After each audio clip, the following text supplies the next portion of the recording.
콜로새서 2장 15절에는요. 그리스도를 통해 권력들과 권세들의 무장을 해제하여 개선 행진을 하였습니다. 라고 나옵니다. 이 권력들은 이미 1장 16절에서의 경우에도 마찬가지로 선도 행하고 악도 행하는 천사들을 의미하는데요.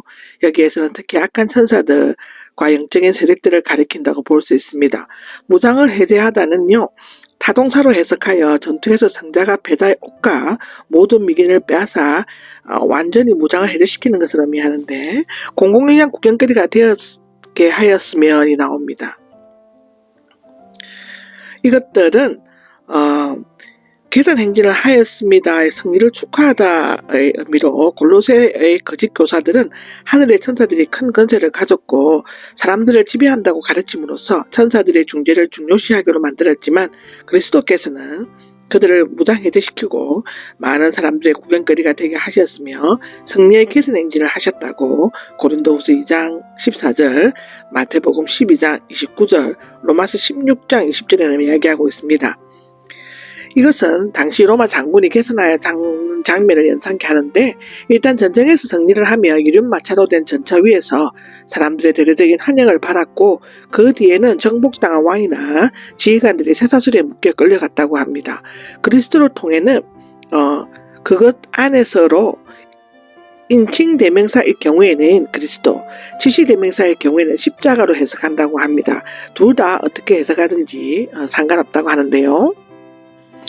그러므로가 16절에 나옵니다. 앞에 말은 그리스도의 완전한 승리와 그리스도인들이 그 승리에 참여하는 것을 말하는 것인데 이제 율법은 완전히 폐기되었고 율법의 구정을 강요하는 악한 세력들로부터 구원을 얻게 되었으므로 먹고 마시는 일, 즉 모세율법에 나오는 어떤 음식을 먹어야 하느냐가 아니라 음식을 먹지 말아야 하느냐의 금용 문제 이거나 절기, 초성달, 축제나 안식일과 연관된 문제로 아무도 비판하지 못하게 해야 한다는 것이 마태복음 7장 1절에 나옵니다.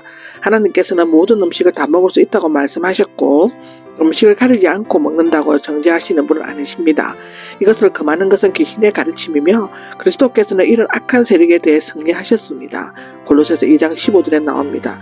또한 우리는 절기나 안식일 등에 있어서는 자유롭다.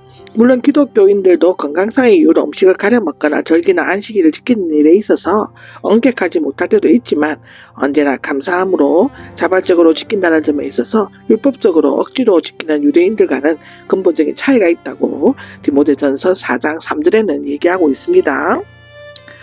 앞에서 말한 거짓 교사들의 금욕주의와 유대인들의 절기 등을 지키지 않아도 되는 이유를 밝히고 있는데 그림자는 실체보다 먼저 있고 그와 비슷하고 미리 보여지지만 실체가 나타나면 그림자는 전혀 무의미하게 사라지게 되는 것이죠. 히브리서 8장 5절에 나옵니다.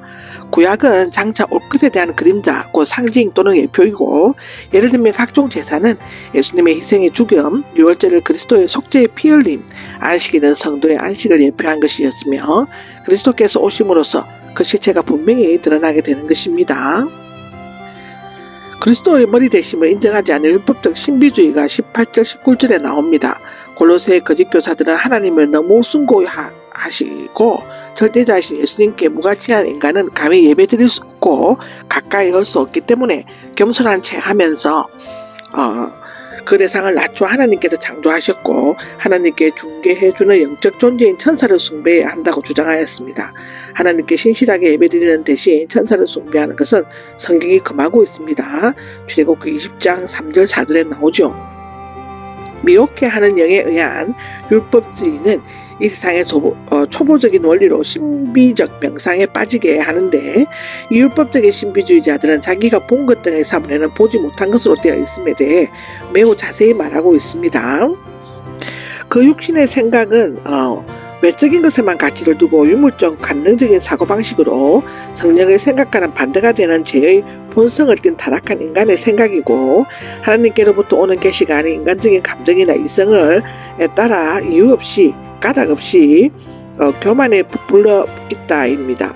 하나님의 진리는 성령을 통해서만 알 수 있지만 거짓 교사들은 육적인 이성에서 비롯된 신비적인 체험을 부풀려 자랑했으며 그것은 한낱 무가치한 교만과 헛된 과장에 지나지 않습니다.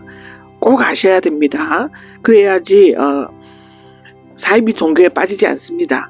골로새 교인들은 그들에게 소가 받을 상을 빼앗기지 말아야 한다는 것인데, 경기 도중에 잘못된 코스를 달리게 되면 심판에 의해 실격 판정을 받게 되는 것처럼 거짓 교사들은 그리스도를 따르는 올바른 길에서 벗어나게 하므로 영적인 상급을 받지 못하도록 빼앗는 역할을 한다고 고린도전서 3장 10절에서 15절에는 얘기하고 있죠.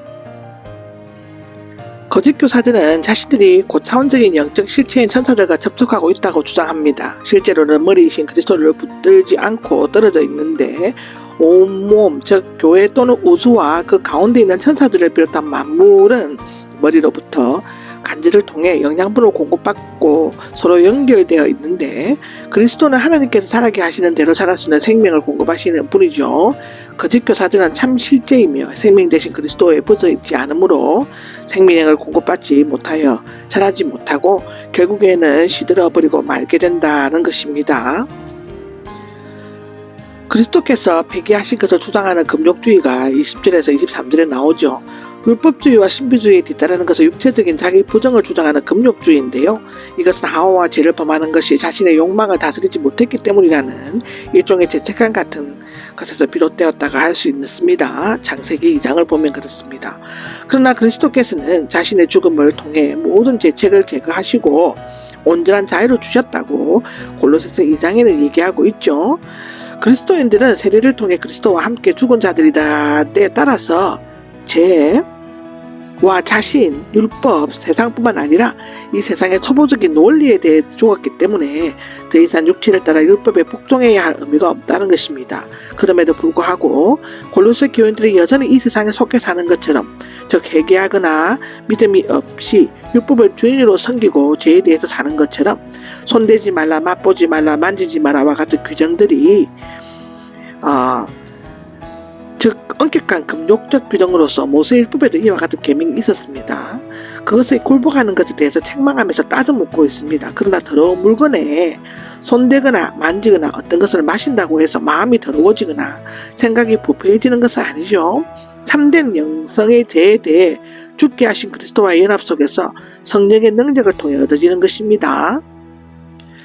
22절을 보면 이 모든 것이란 것이 나오는데, 즉 앞에 세 가지 하지 말라는 것은 사람들의 규정과 가르침을 따른 것으로서 마치 음식을 먹는 것이 다 소화되면 배설물만 변소에 내버려지듯이 쓰고 나면 다 없어져 버리고 만다, 이런 것을 중요시 여기는 것을 실로 유치하고 무가치한 이 세상의 초보적인 원리에 지나지 않는다는 것입니다. 이단적인 거짓 교사들이 내세웠던 세 가지 장점을 결론적으로 반박하고 있습니다. 23절에는 첫째로는 제멋대로 만든 숭배, 둘째로는 거짓된 겸손, 셋째로는 자기 몸을 괴롭힌다는 것인데, 그들은 육체의 악의 집임으로 고행하고 괴롭히면 정화되어 점점 온전한 상태에 이르게 된다고 주장하였습니다. 이러한 것들은 앞에 세 가지 하지 말라는 금지 조항을 지키는 데는 유익하게 될 수 있고, 또 거짓된 경건과 위장된 겸손으로 순진한 그리스도인에게는 지혜 있는 것처럼 보여질 수 있지만 실제로 육적인 욕망을 억제시키는 데는 아무런 가치가 없는 거칠에 지나지 않는다는 것이죠.